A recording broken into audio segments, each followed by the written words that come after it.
next part, they tell you to work harder, they tell you to invest smarter, they tell you to build the business, grow the portfolio, stack the money, and reach the life you always imagined. But nobody sits you down and tells you what happens to your relationships when you start winning. Nobody tells you that the moment you begin to rise, something quietly shifts around you. People you grew up with start to feel distant. Conversations that used to feel easy start to feel hollow. And sometimes, late at night, when the numbers in your account are higher than they have ever been, you feel more alone than you did when you had nothing. This is the part of success nobody posts about. This is the loneliness of getting rich. And if you're on the path to building something real, you need to hear this before it catches you off guard. Part 1. The silence after the win. The first time it hits you, it feels strange. You have just achieved something significant. A milestone you worked toward for months, maybe years. You close the deal, you hit the number, you get the result. And your first instinct is to share it, so you reach for your phone, and then you pause. Because you realize suddenly that the list of people you can actually call is shorter than you thought. Not because people disappeared, but because you are not sure they will understand. You are not sure they will celebrate with you without something complicated underneath it, without a small flicker of comparison, without an unspoken question about what this means for them. And so you put the phone down, and you sit with the win alone. That silence is the beginning of a loneliness that most successful people never fully talk about. It is not dramatic. It does not announce itself. It creeps in slowly, disguised as independence, disguised as focus, disguised as simply being too busy to maintain the connections you used to have. But it is real, and it compounds just like interest does. The further you go, the more you notice it. Part 2. How growth changes your circle. Here is the uncomfortable truth about personal growth and money. When you change, your relationships are tested, not because the people in your life are bad people, but because growth creates distance. It is not personal, it is almost mechanical. Think about it this way.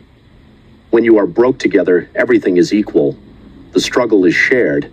The complaints are mutual. The dreams are collective, but distant enough that they do not threaten anyone. That equality creates a kind of comfort, a belonging. But when you start to climb, that equality breaks, and people do not always know how to handle it. Some people will pull away quietly. They stop calling as much. The invitations slow down. You are still liked technically, but the closeness fades, because your presence has become a reminder of something they have not done yet. And that reminder, even though you never intended it, creates friction. Some people will start to behave differently around you. They become more careful with their words, more formal, less themselves. Because money and success change the social dynamic, even among people who swear they are above that. And some people, the ones you least expect, will become openly resentful. They will frame your success as luck, as selfishness, as you thinking you are better than everyone else, even when you have done nothing to suggest that. None of this is your fault, but all of it becomes your reality, and navigating it without losing yourself is one of the hardest parts of building a life most people only dream about. Part 3. The friends you outgrow. This is the part that hurts the most. There are people in your life right now who you love genuinely, people who were there when you had nothing, people who know your history, your family, your embarrassing stories, your real self. And some of those people you will outgrow. Not because you become a bad person, not because you forget where you came from, but because growth is directional. And when two people are growing in completely different directions, the gap between them eventually becomes too wide to bridge with nostalgia alone. You will try to hold on. You will go back to the old neighborhood, the old conversations, the old jokes. And for a moment it will feel like nothing has changed, but then someone will say something that reveals the gap. A comment about money, a joke about ambition, a casual dismissal of something you have spent years building, and you will smile, and you will say nothing. And on the drive home you will feel it. That particular sadness of growing apart from someone you never wanted to leave behind. The quietly successful people who have been through this will tell you that you never fully make peace with it. You just learn to carry it differently. You learn to be grateful for what those relationships gave you, even if they cannot come with you to where you are going. Part 4. The new loneliness at the top. And then there is a different kind of loneliness, the one that waits for you after you have already arrived. When you reach a level of success that puts you in rooms most people never enter, you discover something unexpected. It is lonely up there too. Not because wealthy or successful people are unfriendly, but because trust becomes complicated at a certain level. You are never completely sure who is genuinely interested in you and who is interested in what you can do for them. Every new relationship carries a question mark that never fully goes away. You start to guard yourself. You become more selective, more careful. You watch for signs. And that guardedness, even when it is necessary, creates a kind of emotional distance that is exhausting to maintain. The people who knew you before the success are precious for this exact reason. They are the ones who liked you when you had nothing to offer. But as we already discussed, some of those people are no longer close, so you find yourself caught between two worlds, too successful to fully return to where you came from, not yet comfortable enough in the new world to let your guard all the way down. That middle space is where the real loneliness lives, and it is where a lot of quietly successful people spend more time than they ever admit. Part 5. Why no one talks about this. You might be wondering, if this is so common, why does nobody talk about it? The answer is layered. First, there is the optics problem. If you are successful and you talk about being lonely, people do not feel sympathy. They feel irritation. They think you are complaining from a position of privilege. They say things like, "Cry me a river in your mansion." So successful people learn quickly to keep this part private. Second, there is the vulnerability problem. Admitting loneliness feels like admitting weakness, and in the world of ambition and success, weakness is something people are trained to hide, so the loneliness gets buried, it gets medicated with more work, more achievement, more goals, until the next milestone, and the next, and the next. Third, there is the comparison problem. Successful people look around and see others who appear to be thriving socially and professionally. They assume they are the only ones feeling this way. They assume everyone else has figured out something they missed, so they suffer in silence, not realizing that the person in the next room is doing exactly the same thing. The loneliness of success is one of the most widespread and least discussed experiences in the world of achievement, and the silence around it makes it worse for everyone going through it. Part 6. How to navigate it without losing yourself. So what do you actually do with this? The first thing is simply to name it. Acknowledge that this is a real and valid experience. You are not broken. You are not ungrateful. You are going through something that almost every seriously successful person goes through. Naming it takes away some of its power.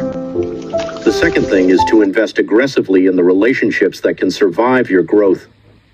These are the rare people who celebrate your wins without resentment, who challenge you without jealousy, who knew you before and still choose you after.